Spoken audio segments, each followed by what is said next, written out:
Chapter 3: A Cock's Race and a Long Tail. They were indeed a queer-looking party that assembled on the bank, the birds with draggled feathers, the animals with their fur clinging close to them, and all dripping wet, cross, and uncomfortable. The first question, of course, was how to get dry again. They had consultations about this, and after a few minutes it seemed quite natural to Alice to find herself talking familiarly with them, as if she had known them all her life. Indeed, she had quite a long argument with Laurie, who at last turned and sulky, and would only say, "I am older than you, and must know better."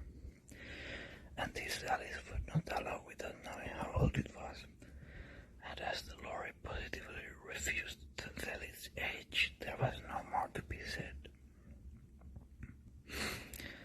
At last the mouse, who seemed to be a person of authority among them, called out, "Sit down, all of you, and listen to me. I'll soon make you dry enough." They all sat down at once in a large ring, with the mouse in the middle. Alice kept her eyes anxiously fixed on it, for she felt sure she would catch a bad cold if she did not get dry very soon. "Ahem," said the mouse with an important air. "Are you all ready? This is the driest thing I know.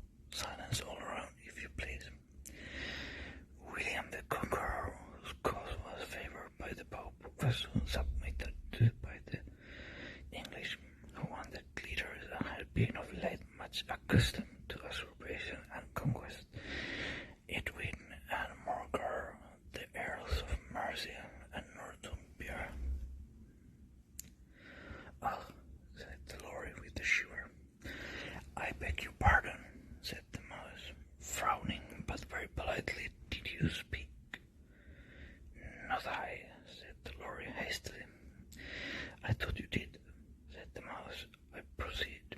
Edwin and Morcar, the Earls of Mercia and Northumbria, declared for him, and even Stickhand, the patriotic Archbishop of Canterbury, found it advisable."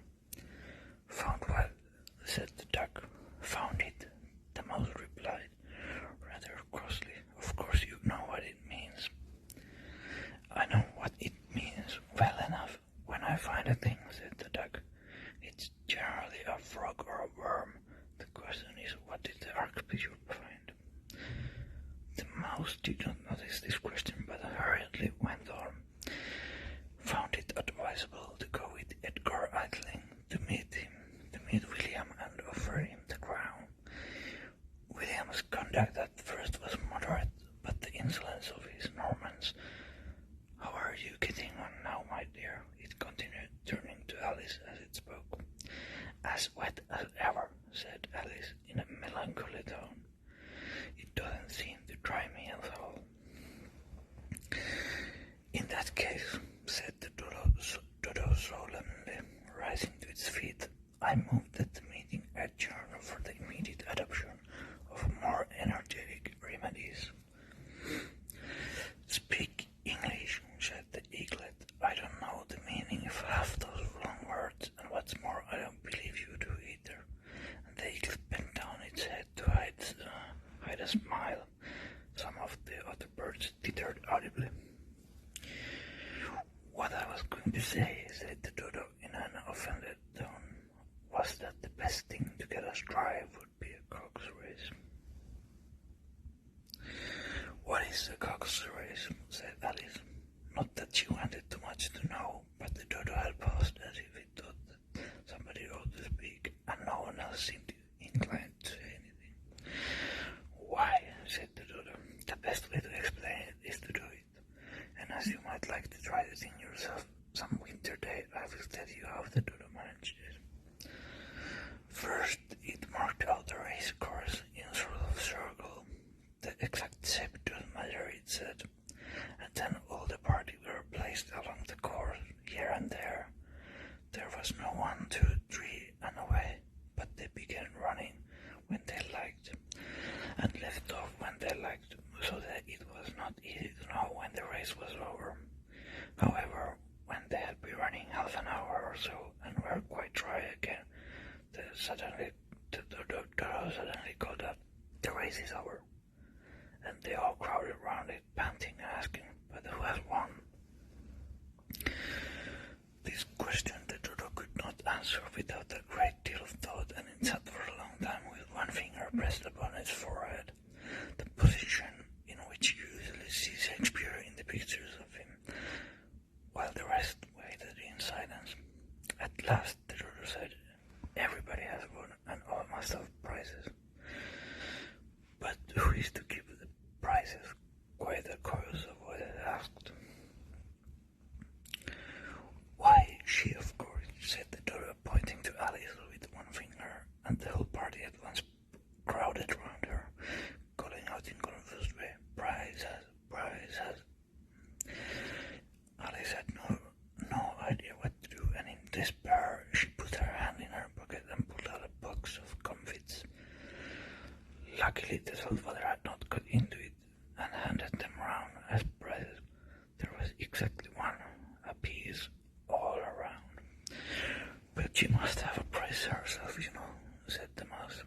"Of course," the dodo replied very gravely. "What else have you got in your pockets?" He went on turning to Alice. "Only a thimble," said Alice. "Hand it over here," said the dodo.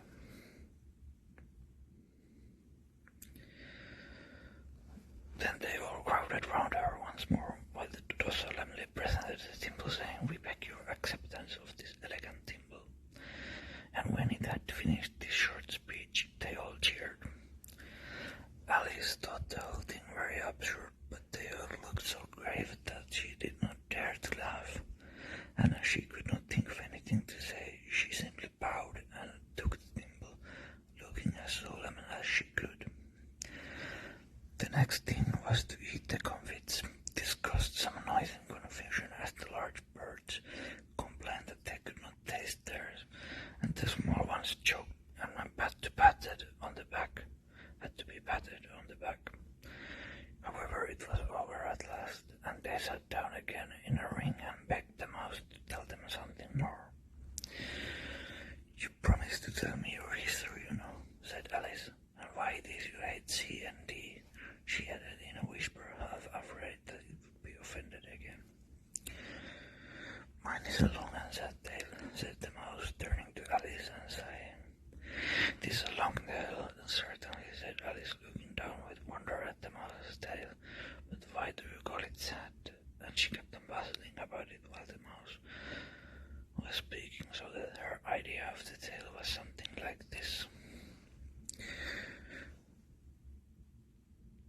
"We live beneath the mat, warm and snug and fat, but one woe at that was the cat. To our joys a clog, in our eyes a fog, on our hearts a log was the dog. When the cat's away, then the mice will play, but alas, and day, so they say, came the dog and cat hunting for a rat. Crushed the mice all flat, each one as he sat underneath the mat, warm and snug and fat. Furry said to a mouse that he met in the house, "Let us both go to law, I will prosecute you. Come, I'll take no denial. We must have a trial, for really this morning I've nothing to do," said the mouse to the cur. "Shall the trial, dear sir, with no jury or judge, would be wasting our breath." "I'll be judge, I'll be jury," said cunning old Fury. "I'll try the whole cause and condemn you to death." "You are not attending," said the mouse to Alice severely. "What are you thinking of?" "I beg your pardon," said Alice very humbly. "You had got to be the fifth bend, I think." "I had not," cried the mouse sharply and very angrily. "I'd not," said Alice, always ready to make herself useful and looking anxiously about her. "Oh, do let me help to undo it." "I shall do nothing of the sort," said the mouse, getting up and walking away. "You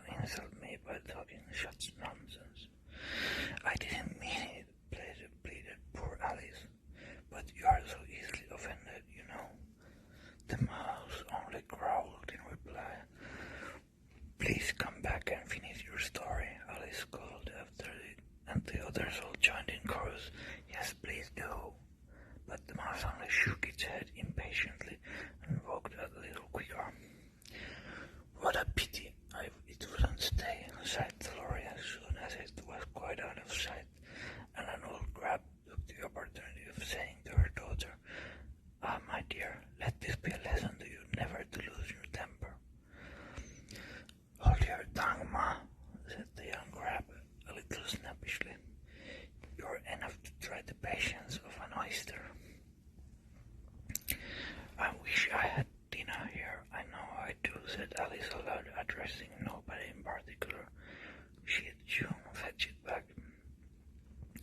And who is Tina, if I might venture to ask the question, said Lorry. Alice replied eagerly, for she was always ready to talk about her pet.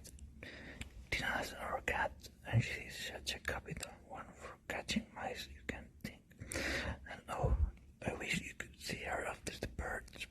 Why, she'll eat a little bird as soon as she look at it. This speech caused a remarkable sensation among them.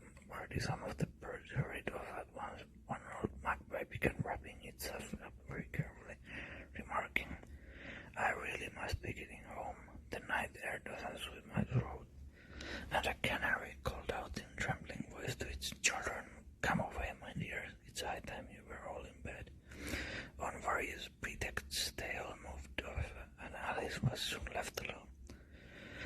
I wish I hadn't mentioned Tina, she said to herself in a melancholy tone.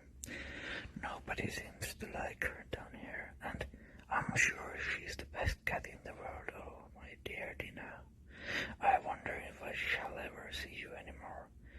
And here poor Alice began to cry again, for she felt very lonely and low-spirited. In a little while, however, she again heard a little pattering of footsteps in the distance, and she looked